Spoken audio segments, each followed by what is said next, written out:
অনিশ্চয়তা কাটেনি নারী ফুটবলে। খেলোয়াড় কোচ দ্বন্দ্ব নিয়ে হতাশা প্রকাশ করেছেন যুব ও ক্রীড়া উপদেষ্টা। শৃঙ্খলা ইস্যুতে কোনো ছাড় না দিয়ে বাফুফকে সিদ্ধান্ত দিতে বলেছেন তিনি। এদিকে ক্রীড়াঙ্গনে দুর্নীতি নিয়ে জিরো টলারেন্স যুব ও ক্রীড়া মন্ত্রণালয়ের।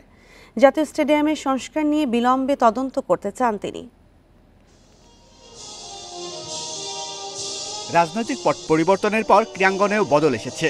কোনো তোষামোদি নয়, ভালো কাজের পুরস্কার থেকে কেউ বঞ্চিত হবে না। ক্রীড়া উপদেষ্টার নেতৃত্বে সংস্কার চলমান। প্রথম দল হিসেবে 21 পদক পাচ্ছে সাফজয়ী 11 নারী ফুটবলার। সেই ফুটবলারদের কেন এমন বিদ্রোহ, তা নিয়ে হতাশ ক্রীড়া উপদেষ্টা। 21 পদক থেকেই তো বোঝা যাচ্ছে যে যথাযথ সম্মানটা দেওয়া হচ্ছে। তারা সাফ জিতেছে বলেই সেই সম্মানটা দেওয়া হচ্ছে।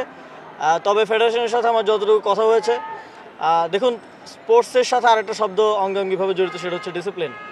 এবং যেখানে এই বিষয়ে সিদ্ধান্ত নেয়ার কিংবা এই বিষয়টা সমাধান করার দায়িত্বটা বাফুফের, এবং বাফুফে একটি স্বতন্ত্র প্রতিষ্ঠান, মন্ত্রণালয় তার জায়গা থেকে সমন্বয় করে এবং আমরা সমন্বয় করছি।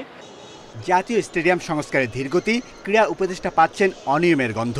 কাজ শেষ হলে এত বিলম্বের কারণ খতিয়ে দেখার কথা জানান তিনি। 6 বছর ধরে স্টেডিয়ামের কাজ চলছে। 6 বছরে তো 2-3টা স্টেডিয়াম বানিয়ে ফেলা যায়। এরকম কাজটা শেষ হোক, তারপর আমরা এটা নিয়ে তদন্ত করব যে এখানে কোনো প্রকার দুর্নীতি হয়েছে কিনা এবং কি অনিয়ম এবং কি কারণে আসলে এত বেশি সময় লাগবে সবকিছু খতিয়ে দেখা। কোন ফেডারেশন গত 2 বছরের অডিট রিপোর্ট জমা দিতে ব্যর্থ হলে বাজেটের অর্থ ছাড় দেওয়া হবে না বলে জানিয়েছেন ক্রীড়া উপদেষ্টা। Shamim Ahmed, independent news, Dhaka.